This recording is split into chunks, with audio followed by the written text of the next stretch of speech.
As he prayed one night, his bed shook violently. Demonic voices could be heard, and sometimes even fires would break out in his room. Yet he remained calm. These demonic attacks were not uncommon to Jean Vianney, but they didn't scare him. However, there was something that terrified him so much, he considered leaving the priesthood because of it. Ars, France, 1830s. It's the middle of the night. The wind moves through a village few had reason to visit. Inside the rectory, the silence did not hold. Voices broke through the night. Not one, but many. Mocking, shouting. At times, something seemed to move within the room itself. The bed shook. More than once, he was pulled from it. On one occasion, flames rose from the place where he had been lying. For years, these demonic attacks returned. To almost anyone, these occurrences would be terrifying. But to Jean Vianney, there was something he feared even more. Morning came. Without rest, he rose and went to the church. It was still early, yet men and women had traveled from neighboring towns, and from far beyond them. They filled the narrow streets, waiting in silence. When he arrived at the church, he went straight to the confessional. And there he remained, for long hours, without interruption, except to celebrate Mass. At times he spoke of sins not yet confessed, hidden faults, long forgotten, things the penitent had not yet brought to light. And those who entered the confessional did not leave the same. Some emerged in tears, others in silence, many with a peace they had not known for years, a peace that made the mercy of God unmistakably present for them. Word spread. What had once been a remote, overlooked village became a place thousands of people sought out. Not for the place, but for what God was doing there. And yet, even as the crowds increased, questions remained. Not about the sacraments he administered, but about the man himself. From the beginning, Jean's path to the priesthood had been uncertain. He struggled through his studies. Latin did not come easily to him, and theology was a constant trial. There were real doubts about whether he should even be ordained.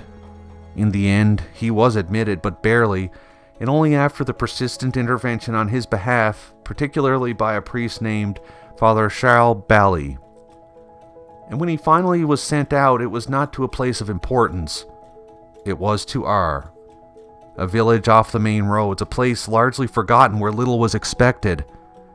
Even then, there were those who questioned whether he was up for the task. Years passed. The crowds grew, conversions multiplied, the reputation of Ars spread across France. And then one day a letter arrived that was probably never meant to come to Jean. It raised concerns that had followed him from the beginning, questions about his ability, his formation, his fitness for the priesthood itself. The letter sought signatures to have him removed.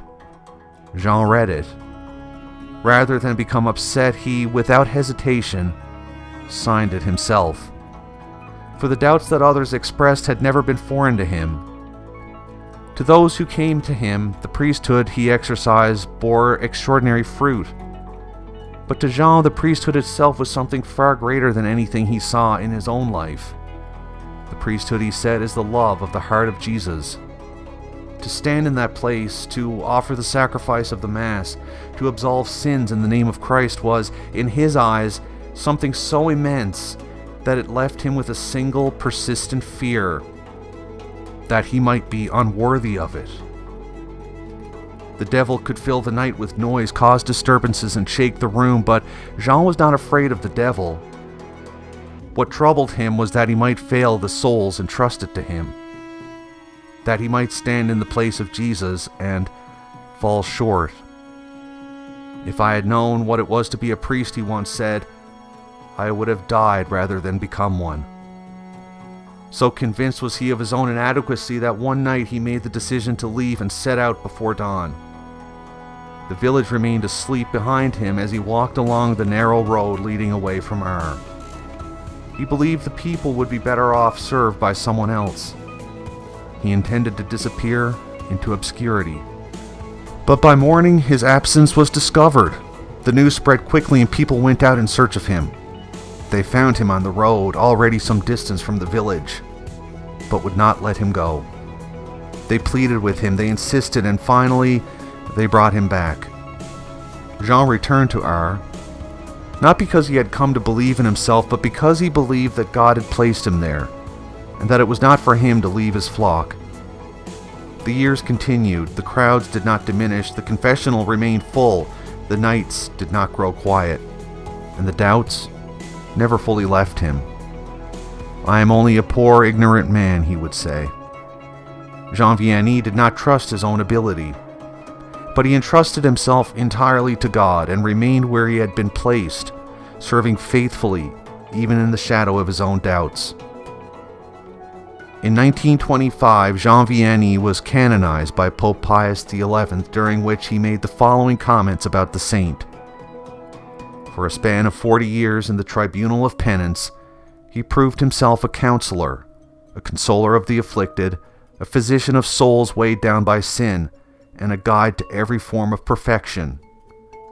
And 4 years later, the man who considered himself unfit for the priesthood was declared the patron saint of parish priests.